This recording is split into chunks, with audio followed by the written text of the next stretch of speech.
Hey guys, Claire here from the Kitschy Kitchen, and today I'm doing part of a three-part series on Valentine's Day.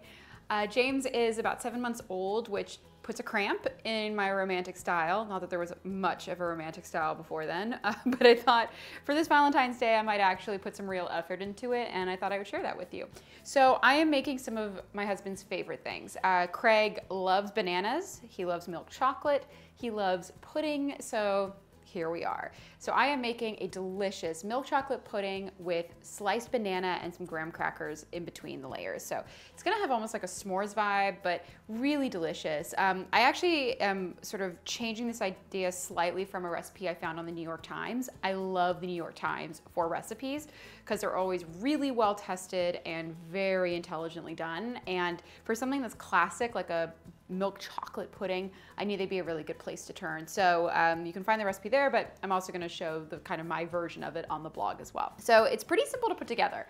And I know it sounds like pudding is gonna be a bit of a thing, but to be honest, it tastes so much better than anything you can buy at a store. It's not that complicated to make, and you can make it ahead of time. So all the recipes I'm doing for Valentine's Day are definitely ones that I can do like the night before, and they will take like 2 seconds to put together. All right, well, let's get started. So I have a cup of cream, a cup of milk, about 5 ounces of milk chocolate. You can totally switch this out with white chocolate, dark chocolate, whatever you feel. And then I have 2 egg yolks, 3 tablespoons of white sugar, 2 tablespoons of cocoa powder. Use the best you can find. I know I sound like Ina Garten when I say that, but the idea here is you're gonna really be tasting all of these flavors. So you wanna make sure that you're using things that actually are really good. So use really good milk chocolate, really good cocoa powder. A pinch of salt. I promise it's not like an entire dish of salt. I'm also gonna garnish with a little bit of salt on top. Some vanilla, and then yeah, obviously some bananas, but we'll get to that later. So first thing first, I am going to take the milk and heat it up and then pour that over my chocolate to melt it. And then I'm just gonna stir it all together until it's this beautiful consistent sauce. All right, so while that is happening, I'm going to sift together the cocoa powder and the sugar and then stir in the salt afterwards. So while this continues to melt a little bit, I'm going to get going on my egg yolk mixture. I'm mixing together the egg yolks, cream, and then the cocoa powder, sugar, and salt. And you can see this is why it's important that you sifted the cocoa powder, because otherwise it would be really challenging to get all those particulates nice and kind of mixed together. So now I'm gonna combine both of these into the saucepan together. The milk isn't that hot. If it was really, really hot, I would worry about it cooking the eggs and I would temper them, but because it's like just kind of like warm, I think it'll be okay. All right, so in goes the milk mixture, and now in goes the egg mixture. I'm stirring it together, and then now these are just going to go over medium-low heat. You don't want it to be too hot because then you might cook that egg, and I'm just going to be consistently stirring it until it's nice and really thick, and that's it. All right, so my pudding's been cooking for about 15 minutes. You basically want it to look thick, but not pudding thick, because this is going to set in the fridge overnight, or at least for a few hours until it's, pudding texture.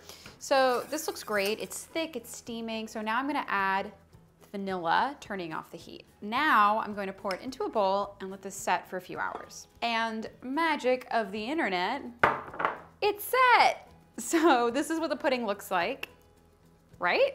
Like very firm, looks awesome. So I'm gonna get going on the rest of it. So I have my graham crackers, my graham cracker crumbs, and then of course the bananas.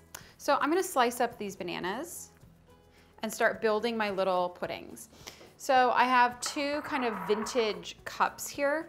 I feel like they're for cognac. I think they look like cognac snifters to me. So I'm gonna build them in that because I think it's really sexy and fun. All right, so for the bananas, it's really simple, just like 1/4 inch-ish slices. Time to build. So I'm gonna take a big scoop of the pudding. Oh my gosh, this is so beautiful and luxurious. This is a lot richer than pudding you get in a pudding pack, by the way. And then I'm gonna do just a couple pieces of graham cracker, layer in the banana, another nice spoonful on top, couple last pieces of banana, some graham cracker crumbs, and then the finishing touch is a little bit of fleur de sel.